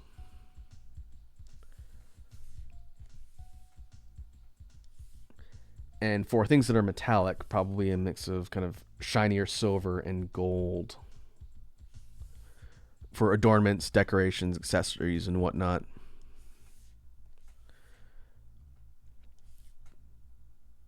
The runic writing that you see on the garments and outfits and whatnot would be in a dark, bold, contrasted color. So probably black or dark blue or maybe even dark purple. I think you would see some lighter shades like light green and maybe light blue, but this particular group doesn't have a lot of like really clashing or striking colors, like no neons, not a lot of red, not a lot of like bright purple or kind of, I would say fluorescent, but not really fluorescent, but colors that really stand out. They're a lot more muted in overall paleting. Similarly, this group on the top, you're going to see a bit more kind of sandy colors, mix of earth tones, browns, tans, oranges.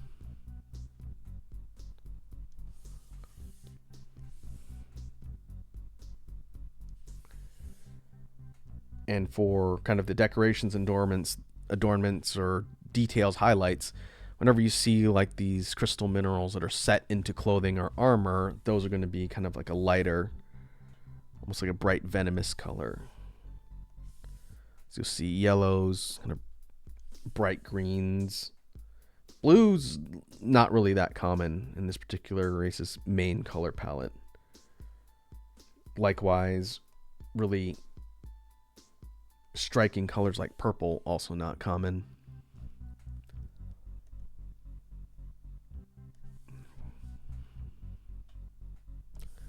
You'd see kind of more muted versions of potential light shades, so gray green or darker green if you're going to get in that color territory. But again, neither of these two groups have colors like dark blues,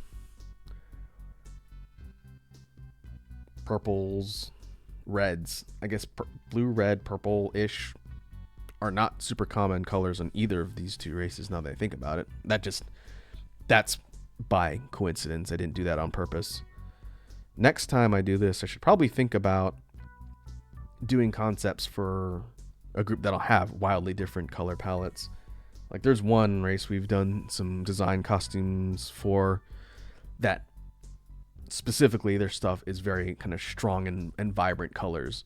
So you're going to see things like bright blood reds and that matched against purples of all shades, kind of like bright yellows or bright greens as highlights, and very kind of striking colors instead of the more muted ones. Both of these two groups ended up being kind of more softer muted tones, and I didn't do that on purpose. It's just the way it kind of worked out. And there's another race that's more of an aquatic group, and they're almost exclusively blues and greens and grays and silvers. So color paleting, that's actually something I didn't really think about. But that might be a decent thing to explore on a drawing stream, since again, I'm not good at color theory. I'm still trying to learn. But talking about the specific color paleting and defining that for each, since there's 11 different races, some of them have overlaps. Like there's one that has kind of a lot more green in their color palette, supplemented by like tans, yellows. And there's another one that uses a lot of like yellows and golds, really metallic colors, like stronger striking metallic colors compared to these ones down here. So that's 11 somewhat distinct color palettes.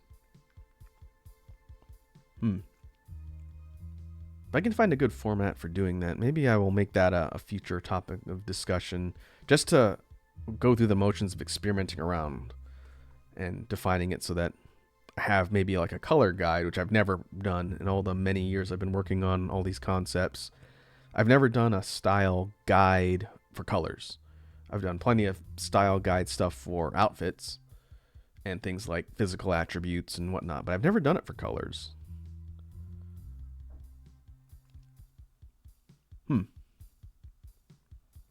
I will have to make a mental note to look at that in the future.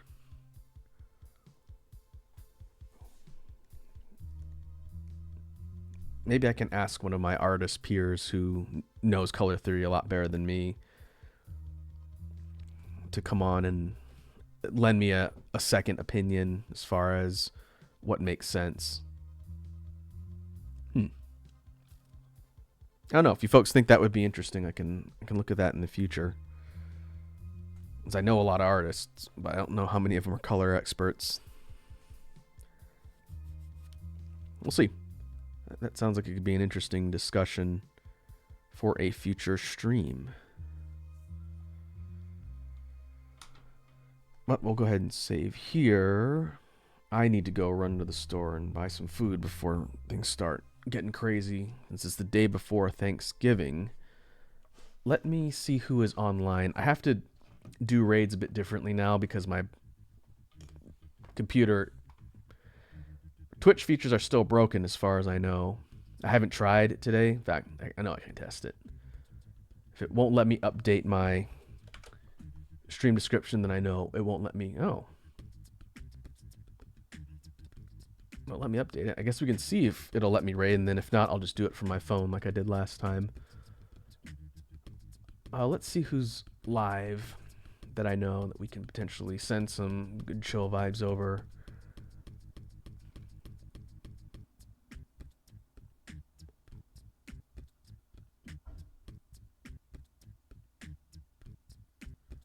Let's see.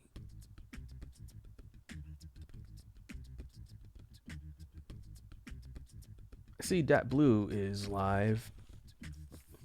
We raided him somewhat recently. He was playing Satisfactory at the time. Looks like he's playing Dead by Daylight. We can go head over there and see how the Dead by Daylight's going.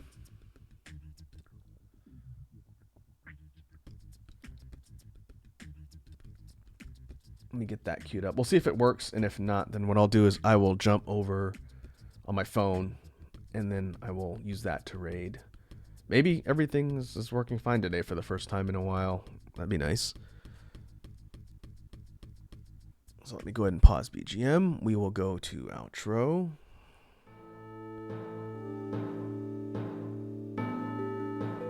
And call that a stream. It's good to get back in the swing of things after being kind of off the grid for a bit. We will be back on Friday, which I think I have it scheduled earlier in the day than normal. But we'll be picking up with SMT 5 on Friday. And then Saturday we should be on for Elden Ring, Red Dragon and I haven't heard otherwise, so I'll make sure we're still good for that, but we should be on track to pick up the pain on Saturday in Elden Ring.